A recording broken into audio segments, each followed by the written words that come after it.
વેદે સાક્ષી અનંતના સ્વરૂપા શાસ્ત્રી મહારાજ એવા સ્વામી હરિપ્રસાદ ચરણે વંદન સદા હું કરું. મહાધ્યાનાભ્યાસમ વિદધતમજસ્રમ ભગવત પવિત્રેશમ પ્રાપ્તમ સ્થિતિમતિવરેકાંતિકવૃષે સદાનંદમ સારમ પરમહરિવાર્તાવ્યસનિનમ ગુણાતીતાનંદમ મુનિવરમહં નૌમિ સતતમ. બ્રહ્મરૂપે શ્રીજી સ્વામી સ્વરૂપમાં અનુરાગીએ એવી જ આશીષ દાસ ભાવે હસ્ત જોડી માગીએ. સજાનંદ સ્વામી મહારાજની, ગુરુ હરિપ્રસાદ સ્વામી મહારાજ, સર્વે ગુણાતીત સ્વરૂપોની જય, આત્મીય યુવા મહોત્સવની જય જય જય.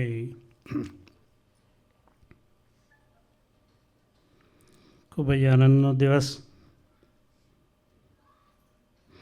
દિનકરભાઈનો આનંદ પર્વ જન્મદિવસ પૂજ્ય સાહેબ પધાર્યા. ખૂબ જ આનંદ થયો આપણે બધાને જ. વર્ષો પછી આ રીતે પહેલી વખત સ્વામી સાહેબના દર્શન કરવાનો લાભ મળ્યો.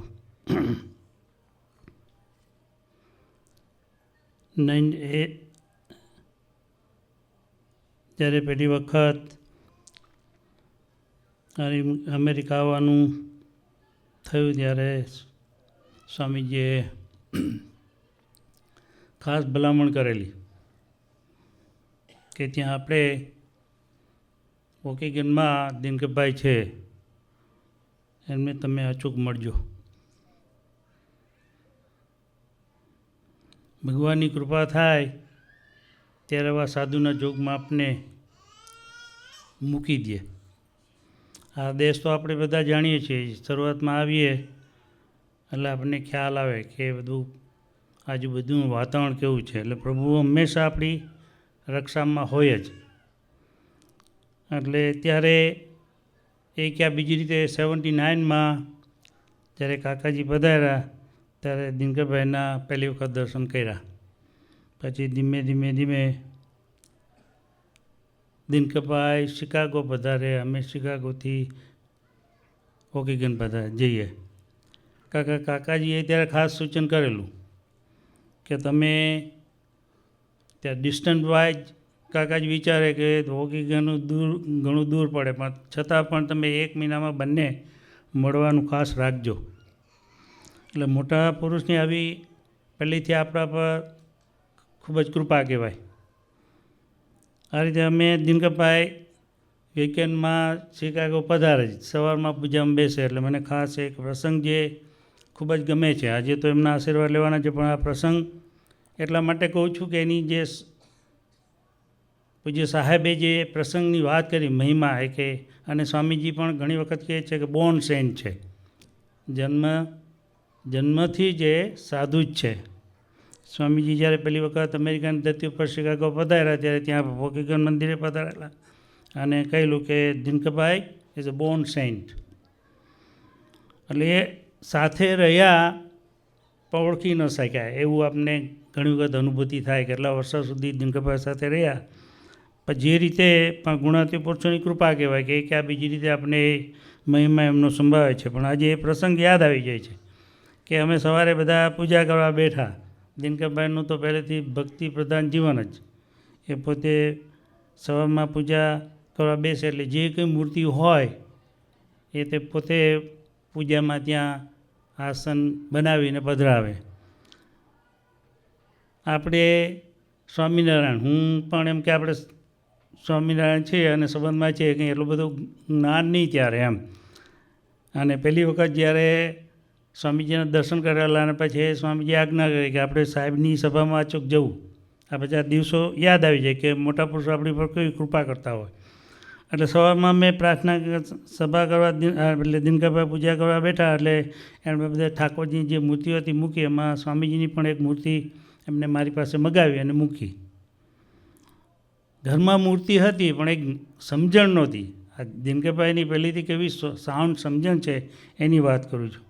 એટલે એ પ્રસંગ યાદ આવી ગયો. એટલે એણે સ્વામીજીની મૂર્તિ લઈ અને જે મને ખબર નહીં ક્યારથી ઘરમાં મેં રાખી હશે, પણ એ સ્વામીજીની મૂર્તિ એને મગાવી અને પછી વ્યવસ્થિત રીતે એમને સ્નાન કરાવ્યું.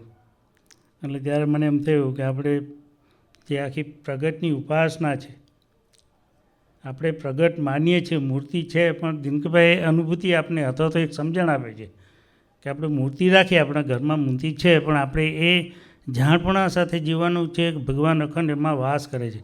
એટલે એણે સ્વામીજીની મૂર્તિને સ્નાન કરાવ્યું, વ્યવસ્થિત પૂજન કર્યું, ચાંદલા કર્યા, અને પછી અમે જે કંઈ પૂજનની વિધિ કરવી હોય એ પોતે સાથે બેસીને એ આપણને ખ્યાલ આવે. એટલે એ પૂર્વના કોઈ જે આ ગુણાતીત પુરુષો આપણને ખ્યાલ એની સમજણ આપે. અમે તો સાથે રહ્યા પણ ખ્યાલ ના આવ્યો.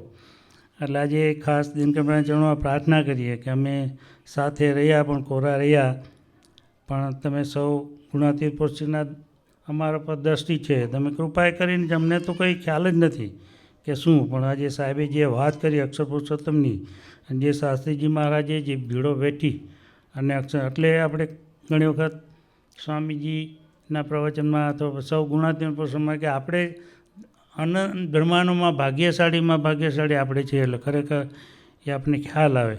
તો આજે બીજું તો કંઈ વિશેષ વાત નથી કરવી, પણ સ્વામીજીના ચરણોમાં, દિનકરભાઈના ચરણોમાં અને પૂજ્ય સાહેબના ચરણોમાં પ્રાર્થના કરીએ કે જે સાથે તમે અમને સૌને અહીંયા ધરતી ઉપર લાવ્યા છો, અને સૌ ગુણાતીત પુરુષોનો જે અભિપ્રાય છે, અને જે સ્વામીજીને ખાસ ભરતભાઈ વાત કરી એટલે મને એ થતું, સ્વામીજીએ કહ્યું કે 30-35 મિનિટ અથવા તો કલાક નિર્વિકલ્પ સમાધિ અથવા તો નિર્વિકલ્પ કોઈ સંકલ્પ ઉઠે નહીં એવી સ્થિતિમાં રહી અને ભજન કરવું, એ જ્યારે આપણે બેસીએ ત્યારે ખ્યાલ આવે કે અંદર બધા જે બધી માયા છે, બધી કુદાકુદી કરે, આપણું મન ગમે ત્યાં જતું રહીએ.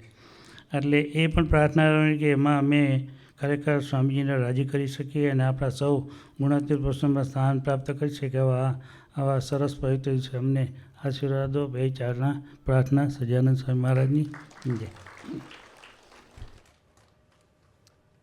So, before we ask Dinkarang to speak, I just wanted to take one quick moment. We'll have Virendra Uncle say a few words, and then maybe I'll take one quick moment. So, please, Virendra Uncle, please share some wisdom.